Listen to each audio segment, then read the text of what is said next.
नमस्कार दोस्तों, great to India YouTube channel में आपका स्वागत है।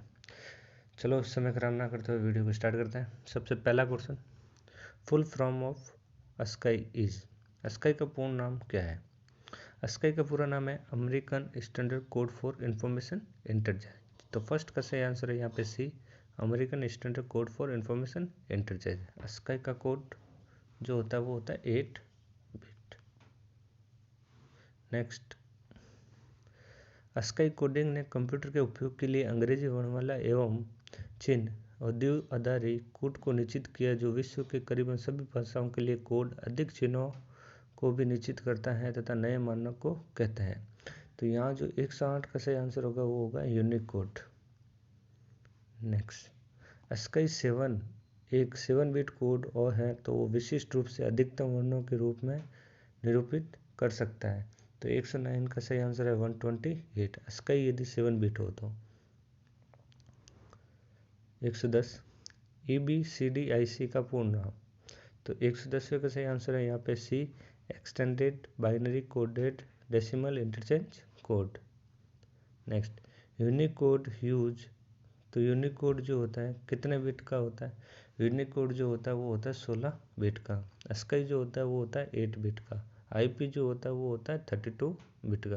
Next, BCD coding scheme use the bit code decimal digit. तो बिट्स कोड दशमलव अंकों में BCD कोडिंग स्कीम का उपयोग करता है। तो 112 का सही आंसर है यहाँ पे ए, 4 बिट्स 13। एक सर्किट को डिजाइन करने में शामिल एवं उस प्रक्रिया का नाम क्या है जो माइक्रो प्रोसेसर यूनिट सिग्नल की मेमोरी की आवश्यकता में मेल खाता है? तो 113 का सही आंसर है यहाँ पे D, interface. ROM, describe the ROM. तो रोम की जो फुल फॉर्म होती है वो होती है रीड ओनली मेमोरी। तो 114 का सही आंसर रहेगा ए। नेक्स्ट, एक प्राथमिक मेमोरी के बारे में निम्नलिखित कथनों पर विचार कीजिए। तो प्राथमिक मेमोरी जो होती है प्राइमरी मेमोरी, तो प्राइमरी मेमोरी के बारे में डिस्कस करना है। तो इसका सही आंसर होगा D RAM, dynamic random access memory. तो ये एक गतिशील मेमोरी होती है। और बायोस की full form basic input output system, OTP one time password, ROM read only memory. तो यहाँ पे इसका सही आंसर है डी। नेक्स्ट, वह उस समय के बीच जहाँ पढ़ने लिखने के आदेश को स्मृति में जारी किया जाता है उसे कहते हैं। तो यहाँ पर कह रहा है the between the time at which read and write command give the memory at the time when जब next instruction can be issued to the memory is called. तो 116 का सही आंसर है यहाँ पे ए, एक्सेस टाइम। प्रकृति में कौन सी कंप्यूटर की अस्थायी स्मृति है? तो 117 का सही आंसर हो गया यहाँ पे सी, क्योंकि लाइट जाने के बाद इसमें डेटा सेव नहीं रहता है। तो वॉलेटाइल जो मेमोरी होती है वो कौन सी होती है? रैम। नॉन वॉलेटाइल मेमोरी जो होती है वो होती है ROM. Next, which of the following not characterized of RAM. RAM की इसमें विशेषता नहीं है। तो 118 का सही आंसर है D, smaller. Example of volatile memory. तो वॉलेटाइल मेमोरी जो होती है वो होती है यहाँ पे रैम।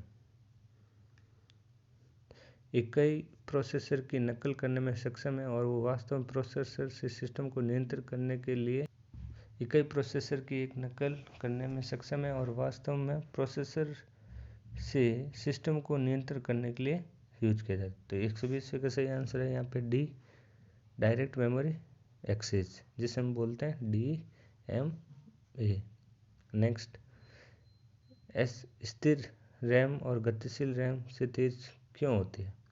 तो यहाँ 121 का सही आंसर होगा यहाँ पे सी, SRAM को रिफ्रेश की ज़रूरत नहीं होती है।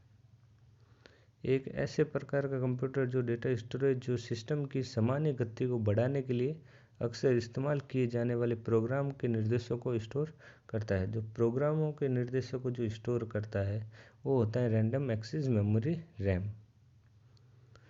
रैम वॉलेटाइल या अस्थायी मेमोरी है क्योंकि इसमें डेटा बनाए रखने के लिए लगातार पावर सप्लाई की क्या होती है? ज़रूरत होती है। तो ये मतलब यहाँ पे UPS की आवश्यकता होती है किसमें? रैम में। यदि वॉलेटाइल मेमोरी अस्थायी मेमोरी के लिए CPU द्वारा किस मेमोरी को सीधे ही उपयोग नहीं किया जा सकता, इसके बजाय इस मेमोरी को प्राप्त डेटा पहले से रैम में लोड होता है और फिर प्रोसेस में भेजा जाता है। तो 124वें का सही आंसर है यहाँ पे ए, सेकेंडरी मेमोरी।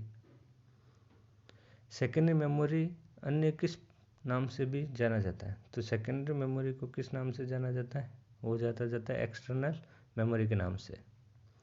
रैम के बारे में लिखित में से कौन सा सही नहीं है? तो रैम जो होती है रैंडम एक्सेस मेमोरी होती है, रीड राइट मेमोरी होती है, वॉलेटाइल मेमोरी होती है या सीक्वेंशियल एक्सेस मेमोरी होती है। तो यहाँ पे ये कह रहे सही किससे नहीं माना जाता, तो 126 का सही आंसर होगा ए, सीक्वेंशियल एक्सेस मेमोरी को नहीं माना जाता है। ईडीओ रैम शब्द में ईडीओ का पूर्ण नाम, तो मान लो यहाँ पे जो ईडीओ की जो पूर्ण नाम जो है वो है यहाँ पे एक्सटेंडेड डेटा आउटपुट।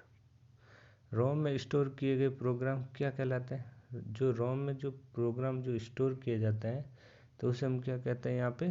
फर्मवेयर।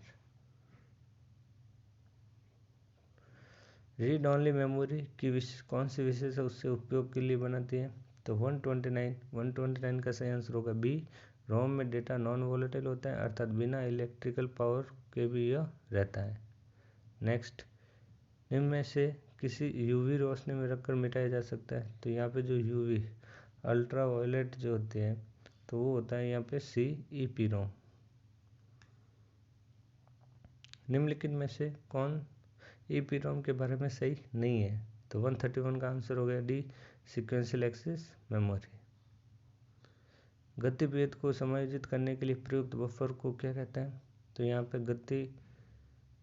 पे कह रहा है बफर को क्या कहता है गतिभेद समायोजित करने के लिए? तो 132 का सही आंसर है यहाँ पे A, cache. 133, which of the following work on the principle of locality of reference? इनमें से कौन सा संदर्भ जो सिद्धांत पर कार्य करता है? तो सिद्धांत पे जो लोकेलिटी ऑफ रेफरेंस जो होता है वो होता है यहाँ पे केस मेमोरी। तो 133वें का सही आंसर है यहाँ पे सी। नेक्स्ट, केस मेमोरी तार्किक रूप से अव्यवस्थित होती है। तो 134वें का सही आंसर है यहाँ पे ए, CPU register and main memory. निम्नलिखित में से क्या संग्रहण युक्तियाँ मतलब स्टोरेज डिवाइसेस को सही क्रम में और सही साइज में अनुक्रम बढ़ते हुए क्रम में दर्शाना है? तो सबसे स्टोरेज जो हाई रहता है वो 135 का सही आंसर है। सबसे पहले रजिस्टर, फिर केस, फिर रैम, फिर हार्ड डिस्क। निम्न में से कौन सी मेमोरी सबसे कम एक्सेस समय है? तो सबसे कम एक्सेस समय जो होता है वो होता है यहाँ पे केस मेमोरी में। तो आज के वीडियो में इतना ही, धन्यवाद।